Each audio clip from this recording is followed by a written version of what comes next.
Hello and welcome to the France 24 interview. Our guest today is Robert Kyagulanyi, better known as Bobby Wine, a music star turned politician, and he's the president of Uganda's National Unity Platform. He joins us from Johannesburg in South Africa. Bobby Wine, welcome to France 24. Thank you very much for having me, Mark. 6 months have passed since the presidential election. You still claim that you are the elected president and not Yoweri Museveni. However, the West has moved on. The African Union has moved on. Are you still considering yourself as the elected president, or have you yourself decided to move on?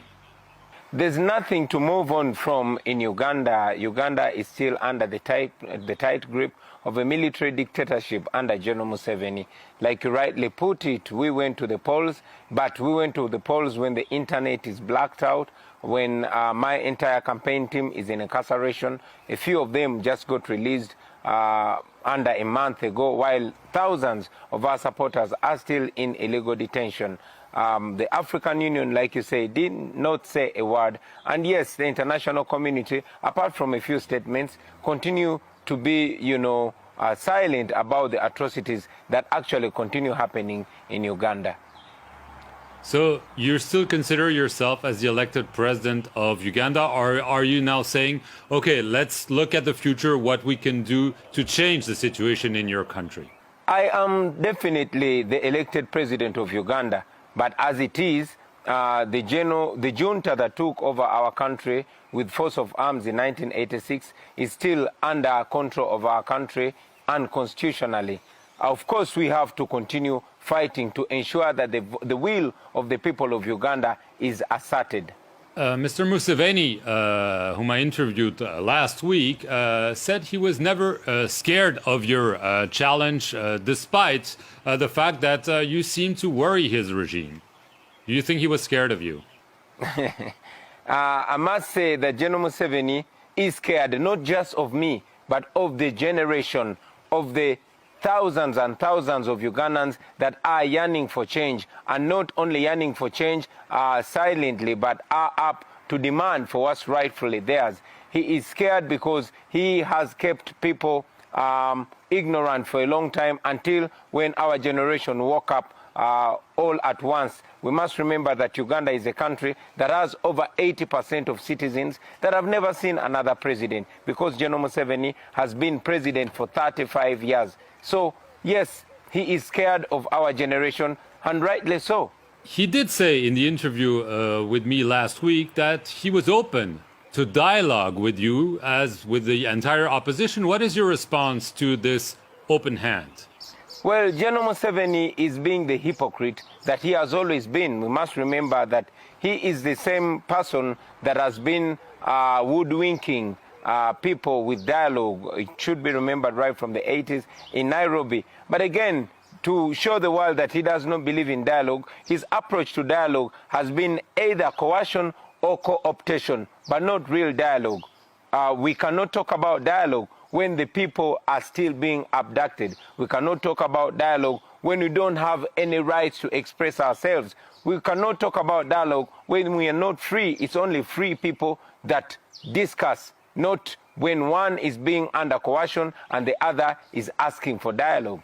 But you yourself are now free. You mentioned at the onset of the interview that several of your supporters were freed. Isn't this the sign that the regime might be willing to have a dialogue in the terms you just spelled out? Well, I said a few of our supporters are freed. But again, I must really assert it that the dialogue, if dialogue is to be meaningful, it should be for and on behalf of the people of Uganda, no dialogue between two individuals. Ugandans went to the polls on the 14th of January and they asserted their voices, and their voices have been usurped. So it is not just a matter of me and General Museveni, it's a matter of the people of Uganda, which must be public and transparent, not a co-optation or dialogue like General Museveni's approach has always been. The situation back in November turned pretty violent. Over 50 people were killed. Mr. Museveni promised that there would be a probe, that it would be made public, and he told me that it should be made public, and that the culprits should be prosecuted. Do you believe him? Well, I must say it's not the first time that people are being massacred under the orders of General Museveni. He came out and bragged and pounded his chest about the murder, the mass murder of Ugandans. And it must be remembered that all that mass murder and abductions are being done under the command of his son, General Muhoozi Kainerugaba, who is effectively in charge of the military. So it is rather hypocritical for General Museveni to order for the mass murder of the people, come out and publicly assert it on public TV that it is under the command of his son, and congratulate the military for the mass murder of those people, and then later on comes out to say that people will be prosecuted. It has been over 6 months. The people that murdered Ugandans are known, and this is not the only the only time that it has happened. My driver was murdered by the elite forces who were under the command of General Museveni's son. The people that killed my driver are known. They were not prosecuted. A renowned boxer called Zebra Senyange was killed by Museveni's soldiers, and he came out and owned that. None of them has been prosecuted. So he's lying when he said there will be accountability? He's definitely lying, and you know, it would be funny if it's not sad to hear the same person say one thing today and say another thing tomorrow. You mentioned his son. Do you think that he's grooming him to be his successor, that he wants Uganda to become a dynasty? Well, it's almost clear. I mean, General Museveni is somebody that has never stood with his word. But his actions are clear. His actions are clear. It's the same person that said he will not rule after the age of 75. At 75, he still has no hope or no sign of relinquishing power. It's the same person that said in 1986 that Africa's problem in general and Uganda in particular are leaders that overstay in power. 35 years later, he doesn't want to be reminded of what he said. So there's no reason to believe anything that he says. It's only reason to watch his actions and to discern for ourselves as Ugandans. Right. What he has done is to welcome Afghan refugees. This was at the behest of the U.S. administration. He says it's for purely humanitarian reasons. Is this your reading of this situation?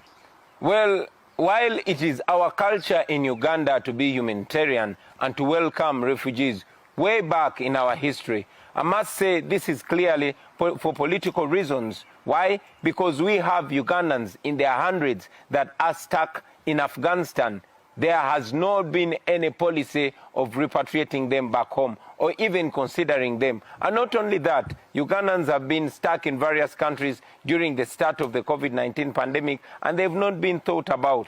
So we have every reason to believe that General Museveni is trying to cleanse his name and get in good books with the United States and the international community, of course, at the cost of Ugandans. He also criticized on national television the security forces for their use of violence, even torture. Isn't this a good thing? But like I said, that General Museveni is only being hypocritical. He has on numerous times come out to congratulate those that murder Ugandans. He has ordered for the abduction and murder of Ugandans. Now, to have him come out all of a sudden to denounce them is certainly trying to cleanse his already soiled international image. Right. How do you see him ending? I mean, do you see an end like, let's say, Robert Mugabe in Zimbabwe, Omar al-Bashir in Sudan, that is, being ousted by a popular uprisings? Or, because maybe he has a military background, do you see him hanging on for many years? Well, it's clear. Recent history shows us how all dictators that have operated and behaved like General Museveni end up. We see it from the likes of Gaddafi, the likes of Omar al-Bashir, the likes of Mugabe, etc., etc. So there is no difference. It will certainly end the same way. General Museveni has shown us the same trajectory of all the dictators that come in the name of revolutionaries but descend into despised despots who abuse rights with impunity, but ultimately they end up in the dustbin of history. So we can almost be sure that it's just a matter of time for General Museveni to end up in the dustbin of history like all the tyrants that have come before him.